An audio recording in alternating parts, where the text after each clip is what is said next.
Ito yung aming tinanim na lemon.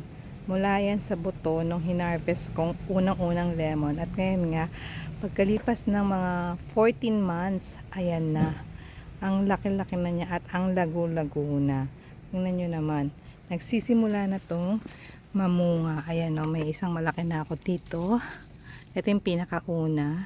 Tapos, ito yung pangalawa. Meron pa yung iba pang bunga. May nakita pa ako dito. Asan ba yun? Ayan. Tsaka may mga bulaklak pa. Ayan o. Ngayon, ang gagawin ko, babawasan ko ng dahon. Kasi nga, masyado siyang madahon. Ano? Ang kailangan natin dapat sanga. Kasi nga, saan ba tumutubo yung mga lemon? Asan ba lumalabas yung mga bunga? Kadalasan talaga sa mga dulo. Yan. Yan, di ba? Nasa dulo sila. Kaya yung mga dahon na yan, tatanggalin ko na lang para mas mamunga pa ng marami. Kasi wala din itong isa.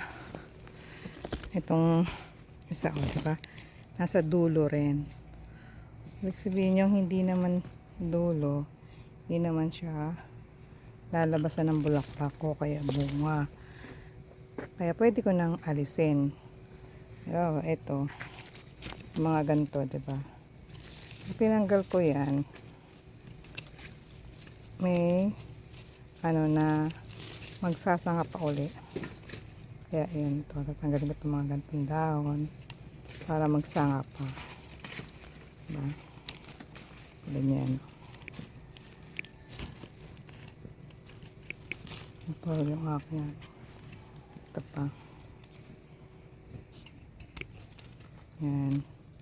Tanggalin natin itong mga na to.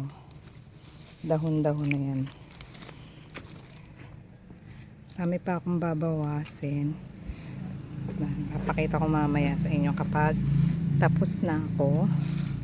Kasi tignan nyo, halos hindi na sa dami ng dahon din, ang kapal ng dahon.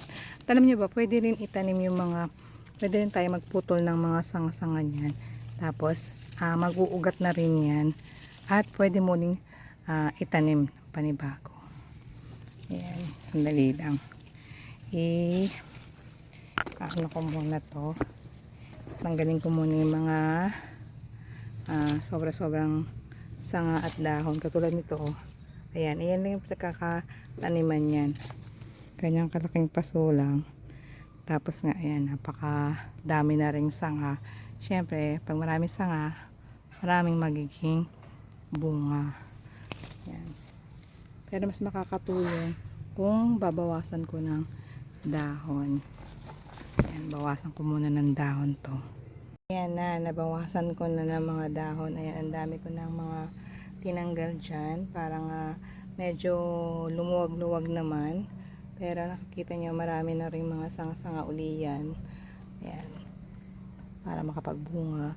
At nagbawas din ako ng konting dahon din sa gawing taas. Ayan. Yung mga matatandang dahon na inalis ko na. Nakita nyo, malinis na yung iba. At eto nga, nagkuha din ako ng mga sanga na pwede kong itanim din. Ayan, itatanim ko to. Ipababad ko muna sa tubig, tapos ilalagay ko na tutusok ko na sa lupa para magka-ugat. At ayan ang aming lemon. Ayan. Thank you for watching and don't forget to follow, like, and share. Bye!